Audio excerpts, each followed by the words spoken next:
Hello, friends, and welcome back to Malicious Compliance Stories. Let's start our video with a story in which our OP was working as a security guard at a dance club during his college days. One busy Friday night, a man tried to skip the line and claimed to be the owner of the club. Despite the man's insistence and even threats of firing, our OP stuck to his guns, knowing he was hired for a specific role. But before we begin, best way to support our channel is to leave comments, like, and subscribe with the turned-on bell so you don't miss the new video every single day. Here we go. Oops, boss. Sorry, not sorry. So in college, I worked basic security. One place I worked weekends was a dance club. I have very few tasks: check identification, confirm it's real, spot trouble, maintain order. I did just that. A person would come up, I'd ask for their identification and would put it through our machine. If it passed, they would move past me to the counter and pay their cover, and if they wanted bottle service or other BS that people they want to feel special waste money on.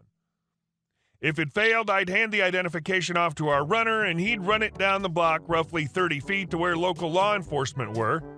Anyway, hanging out, and I'd inform the person that an officer will be here to talk to them about their identification. Then I'd move on to the next in line. One Friday night, we're slammed. I see a man at the back of the line step out and skip. Usually it's women that do this, and it gives the line a brief laugh as they end up starting over. The man says, "Sup, bro," and starts to go move past me. I stop him and inform him of the line and rules. He replies back that he's the owner of the club and needs to get into his office. I reply, "Awesome, I've never met the owner, but he had my boss hire me to check identification and wouldn't be happy if I just let you in."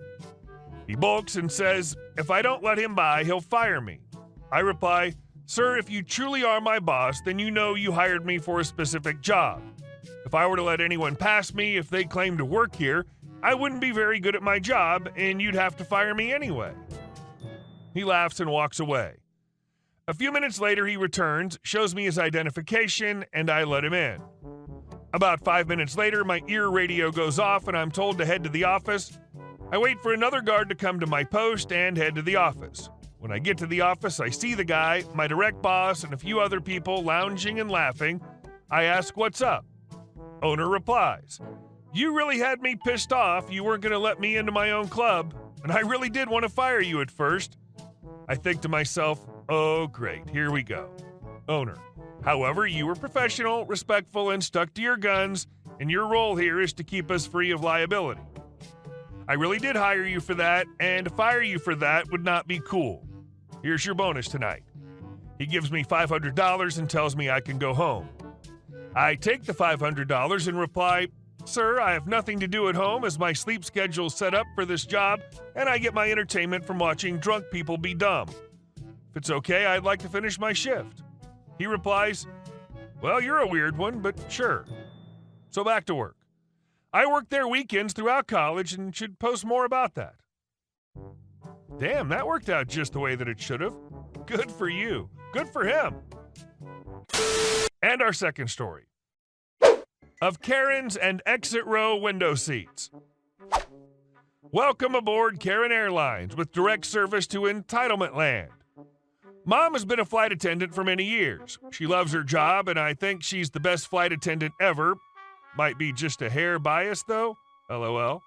But there's been a few Karens to test her patience, and one happened just before Christmas, aka one of the busiest times in the land of travel.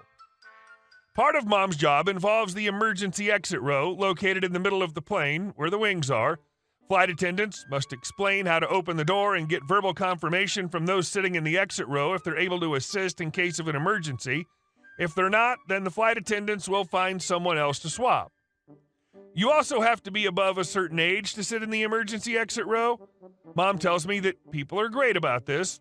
Most people, anyway. Boarding is just about finished, and it's Mom's turn to do confirmation.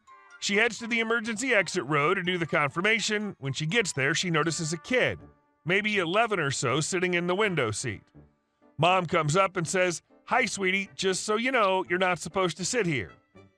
The little boy, Toby, told my mom said I can sit here. Mom isn't one to gloss over things. She's going to tell it to you straight. And if you're a kid, she's going to be more gentle about it. She said, I'm sorry, sweetie, but in case we need to open the door, we need people strong enough because the door is really heavy. Plus, you need to be sitting with your mom. Toby nods, disappointed but polite. Mom checks his ticket. She and Toby head to where Karen is sitting. Excuse me, ma'am, but your son was sitting in the emergency exit row. Oh, it's okay. I told Toby he could sit there, Karen said before going back to her phone. Ma'am, it's not safe for him to sit there, Mom explained. He needs to sit with you. There's other adults sitting in the row that can watch him. I said it's fine, Karen snapped. Mom thought, okay. Your warranty on my politeness has officially expired, and proceeds to say in a firm tone, Ma'am, you're required to sit with your son in case we have an emergency, and he's not old enough to sit in the emergency exit row. I understand if he wants the window seat, but he will sit with you. Otherwise, I'll have the captain come out. Karen, realizing she'd lost, glared at Mom as Mom found Toby's seat. The man that was sitting there explained that he had agreed to swap with Toby when Karen asked him to, not realizing that age restriction. He apologized and moved back to his seat. Throughout the flight, Karen snipped and sniped at Mom, making comments about her destroying her little Toby's dreams, and you must be proud getting paid peanuts. Mom felt sorry for poor Toby as he was looking pretty mortified. She did her best to cheer him up throughout the flight. At the end, he apologized to Mom, which made her sad. The audacity of the Karen to assume her saying it's fine for her son to sit in a seat that she doesn't own and backtalk someone who works there as if she does is just mind-boggling. And our next story. Do you like your job? I'm still shell-shocked from this interaction from yesterday. Some background. Now, I work in retail, but I honestly enjoy it. I'm a huge extrovert, and I absolutely love talking to people. I'm a people person. I work the self-check, and we're encouraged to walk around talking to people. Coming from a job where I stood for 8 hours alone on a hard floor wearing steel-toe shoes, this is a pretty fun job. A thing you have to know is that certain things trigger an age check, not just alcohol, things like cold medicine, super glue, bullets, even some movies. The trigger happens when you scan the item. It sends an alert to the cashier at the self-check that we need to confirm age. You can't check out until the age check is carried out. It's an automatic response. The cashiers don't control what is age checked, and we have to make sure you're of age. Now to the story. I just got back from lunch when I got notified of an age check on Register 12. It was an 80-year-old woman. I bounced up to her, all smiles. Me. Hello, something scanned has an age check. Lady. It's just cold medicine. Me. Oh, I know. We just have to make sure the person is 18. Lady. I'm 80 years old. Surely I'm old enough. Me. You are, but it's an automatic thing. Lady. Do you like your job? Me. What? Lady. Do you like your job, being able to tell people what to do? I bet you like having power over people. Me. Ma'am, the age check is automatic. I don't control it. Lady. Yeah, but I bet you love having power. What power? Over people and telling them what to do. Me. You have a good day. Almost everyone I have to age check understands and will often joke with me over it. I don't understand what her deal was. You can't win with some people. Just look her dead in the eye and say, I love it. Now be nice or I won't let you buy the cold medicine. And our next story. My horrible and abusive neighbor has made our life a nightmare, and we may be moving out of our dream home. It's been a traumatic few months. We, my wife and 2-year-old son, finished building our custom dream home, Toronto, Canada, but have somehow wound up next to a psychopath. We selected every finishing touch on the house, and we're looking forward to many warm years raising our family. We're good people. We treat others with respect. We yoga, we love, and we're successful. The psychopath that lives next to us may actually be a psychopath. During construction, she would visibly abuse our contractor by either yelling at them about inconsequential things like their car placement on the street or building materials.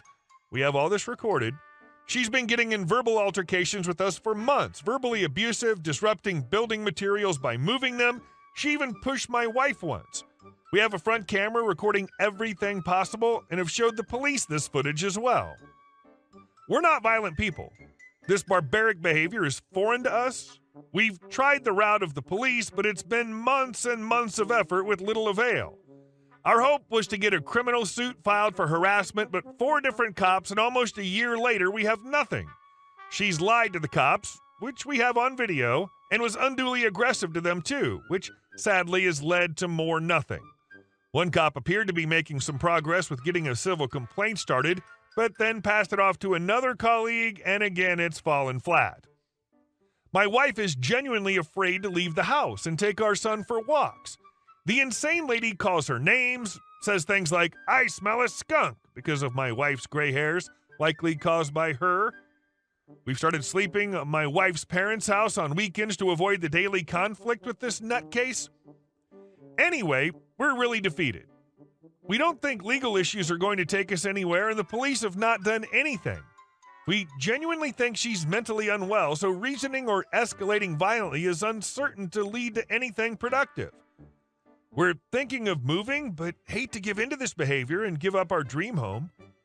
Would love to hear any thoughts of dealing with this. And our last story. No, Karen, you don't own the lake. 2 weeks ago, I, 27-year-old male, along with 2 other friends, did our annual week-long trip to our mutual friend Alex's cottage. For years, one of our longest-running jokes was that I should bring my 46-foot saltwater fishing boat to the lake. This year, after looking up the lake's policies, we decided to make it a reality. To make this happen, we all split the costs of both the permit and the marina fees. The first 4 days of fishing and boating went very well. However, the same couldn't be said for the 5th. The issue started over some fishing we did in the same bay as Alex's cottage. After using my fish finder, we found a prime spot on the other side of it. Roughly an hour into us being there, a woman, 20s or 30s, we didn't know, kayaked across the bay to us. When she got to us, she asked to speak to the owner of the boat. When I introduced myself to her, she started going off about how the boat isn't allowed on the lake. My response to her was to point at the lake permit in the windscreen before asking her to leave and not disturb us anymore. This made her furious, and she started cussing and screaming at us. For safety reasons, Alex started recording her in case she did anything stupid. This only made things worse as she started trying to pull up our fishing and anchor lines. In doing this, she wound up breaking my $3,000 rod. This was when her demeanor did a 180 and she began to plead with us not to call the police. As collateral, she offered to not only replace it, but pay for next year's permit. I rejected the offer and used my VHF to call for police assistance right in front of her. The result of this was her getting fined for angler harassment and arrested for felony destruction of property. 2 days after all this happened, Alex and his parents found themselves being visited by the woman's mother. From what he told me, she started going off on them and saying we're a-holes for getting her daughter arrested. She believes we should have accepted her apologies and offers to replace it. The way the daughter acted and then how the parents acted towards you would have only solidified my confidence in that calling the police was the right action. It's clear that the daughter never faced consequences from the parents and therefore grew up entitled and not thinking she should have to deal with the consequences of her actions. Hey guys, thank you all for watching the video. I'll see you in the next one.